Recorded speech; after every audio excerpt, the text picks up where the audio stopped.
चंद्रपुरातील सामाजिक व क्रीडा क्षेत्रात उल्लेखनीय योगदान असलेल्या कमल स्पोर्टिंग क्लबचे संस्थापक स्वर्गीय कालिदास अहिर यांच्या जन्मदिवस स्मृतीनिमित्त सोमवारी 12 ऑगस्ट रोजी आयोजित रक्तदान शिबिरात 251 दात्यांनी रक्तदान केले। येथील IMA सभागृहात या रक्तदान शिबिराच्या अध्यक्षस्थानी राष्ट्रीय मागासवर्ग आयोगाचे अध्यक्ष हंसराज अहिर होते। प्रमुख अतिथी आमदार किशोर जोरगेवार, माजी आमदार संजय धोटे, हरिश्चंद्र अहिर, डॉक्टर अशोक जीवतोडे, विजय राऊत, खुशाल बोंडे, अनिल फुलझेले, राजेश मोण, दामोदर मंत्री, मधुसूदन रुमठा, जिल्हा शल्य चिकित्सक डॉक्टर महादेव चिंचोळे, करण देवतळे, मथुराप्रसाद पांडे व अहिर परिवारातील सदस्य यांच्यासह अन्य मान्यवर उपस्थित होते। प्रारंभी दीप प्रज्वलन करून मान्यवरांनी स्वर्गीय कालिदास अहिर यांच्या प्रतिमेस माल्यार्पण करून त्यांच्या स्मृतीस अभिवादन केले।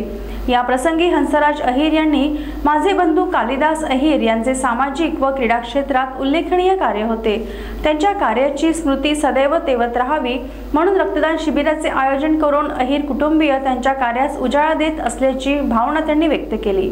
या रक्तदान शिबिरात चंद्रपूर, बल्लारपूर, राजुरा, वरोरा, कोरपणा, वणी व अन्य तालुक्यातील दात्यांनी उत्स्फूर्तपणे रक्तदान केले। यावेळी अतिथींना स्मृतिचिन्ह व दात्यांचा भेटवस्तू व प्रमाणपत्र देऊन हंसराज अहिर व मान्यवरांनी सन्मान केला। संचालन राहुल बनकर यांनी केले। आज का रक्तदान दिल्यानंतर त्याचे पण आता बायफंक्शन होत असतं।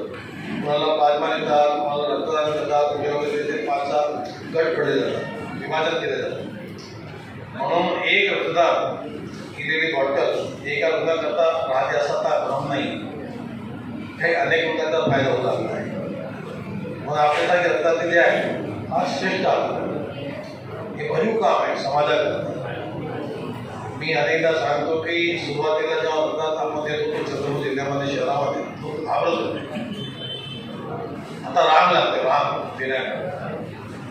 इथे एक ऑटो चालक, रिक्षा चालक येतात, स्वयंस्फूर्त येतात, अनुदाने आज कोणता वाढवत असतो ते पण इथे रक्तदान करतात। अशा चांगल्या परंपरेवर सहभागी आहात। आमचं कुटुंब, माझे बंधू, माझे पुतणे, माझे भाषे या ठिकाणी येतात, माझे मुलं पण येतात।